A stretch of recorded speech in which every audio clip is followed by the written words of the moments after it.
Siguruar një komunikim nga Dibra, me që se Dibra në ka ardhur në vëmendje me problematika, ka pranuar që t'jetë shkurtimisht me ne zoti Xhelal Mziu.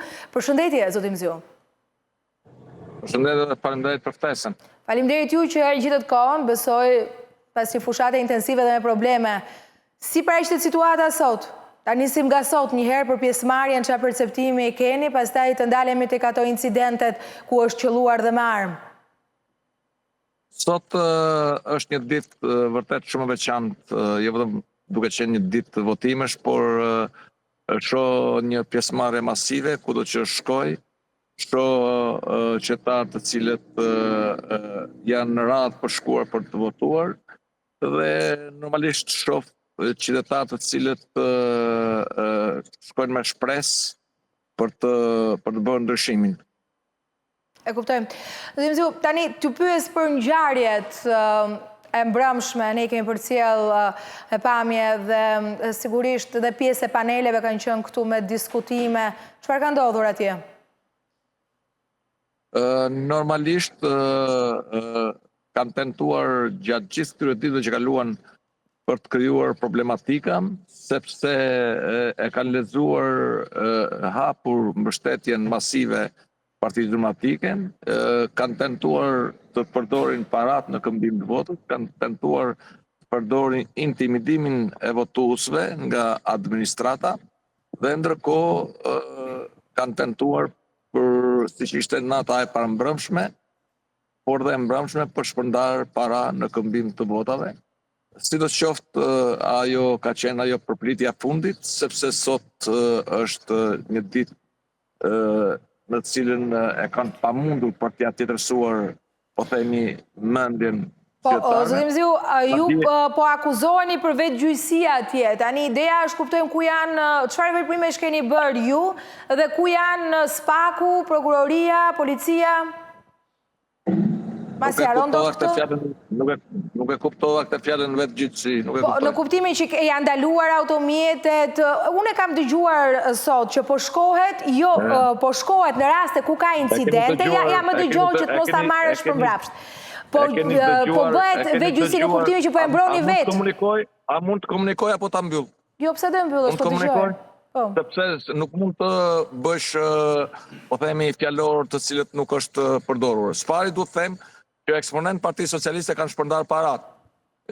Një kompani që rregullon bulevardin kryesor të qytetit Peshkopis dhe të qytetit Burrelit u kap me 12 milion lek dhe që i kishte euro, pound dhe tolona duke shpërndar parat. Së dyti, kur ne shohim krimin që del në terren për të shpërndar parat, me patjetër që ne do të reagojmë. Dhe shkelja e drejtave të njeriut është kur ti shkon dhe tjetërson votat dhe kur ti jep para. Nuk është shkelja e drejtave të njeriut kur ti pengon një tjetërsues votash, një kriminal, një hajdut dhe një që përdor parat e krimit dhe të korrupsionit.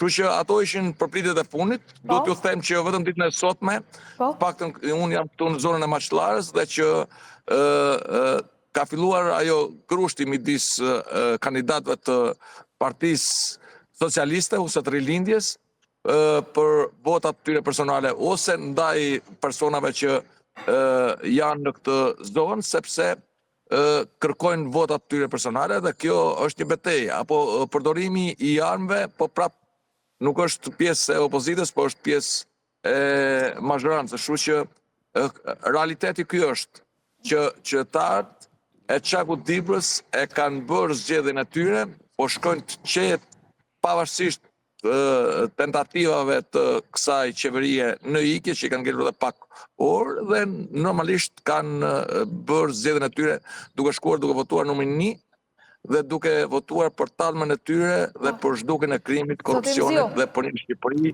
me standardet Bashkimit Evropian. A ka patur kontakte SPAK me ju apo me kandidatët e tjerë aty? Asnjë person i SPAK-ut në gjatë gjithë këtyre ditëve nuk më ka kontaktuar as mu, as kolegët e Partisë Demokratike dhe Aleancës për Shqipërinë Madhështore. E kuptova. A është se do me thënë të dëgjosh lajme që është qelluar me armë atje, nuk është një lajm nga këto të zakonshmit dhe presupozohet që rrezikohet edhe jeta e atyre që punojnë aty.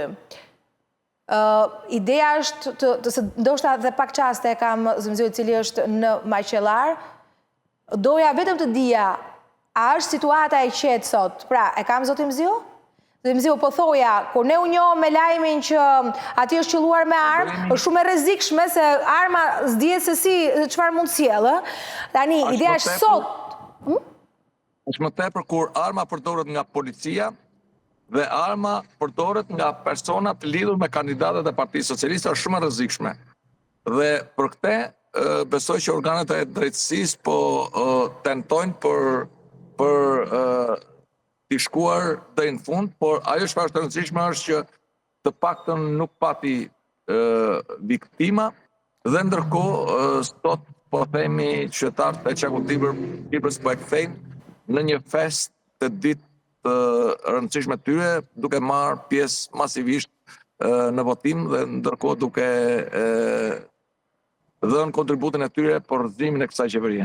A ka sot tension pas kësaj situate të përdorimit të armëve sot? A është më e qetë? A shikoni ju, zotim Ziu, tendenca për ta manipuluar deri në momentin e fundit, patronazhist, për t'i orientuar? Ka problematika kësaj natyre?